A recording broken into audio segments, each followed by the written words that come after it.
Yo, muling nagbabalik ang inyong kapremo. Saglit lang, meron lang tayong kukumustahin. Kukumustahin lang natin si Maris Racal. Maris, balita ko hindi ka masyadong makatulog.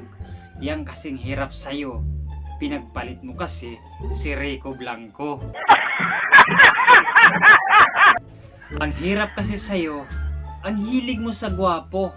Hindi ka man lang marunong makontento. Isa na kung nanatili ka sa piling ni Rico Blanco, edi sana wala kang sakit sa ulo. At hindi ka sana ngayon problemado. Sayang, nakahanap ka nga ng gwapo, hindi naman marunong mag-delete ng mga message mo.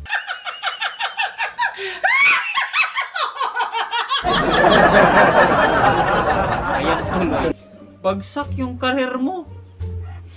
Oo, alam kong lahat tayo ay hindi perpekto. Pare-pareho tayong merong bahid na kasalanan sa mundong to. Pero Maris naman, alam mo merong nagmamay-ari sa tao tapos ikaw pa yung magbibigay ng motibo?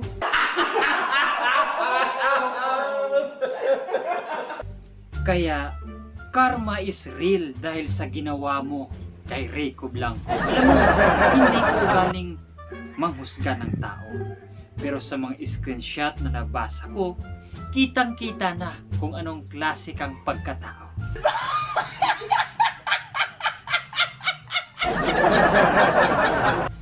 At baka nakakalimutan mo kung ano at sino ka.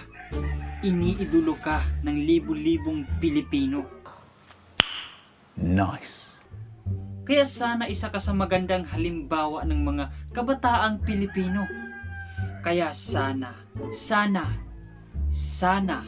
sa pagkakamali mo, huwag kang mawala ng pag-asa. Darating din ang ligaya. Ang isipin mo, may bukas pa at mayroong saya. Kabiguan may hindi hadlang. Parang kanta na to ah. Oo nga, kanta na pala to. Saglit lang, nakalimutan ko. Kanta na pala yung sinasabi ko.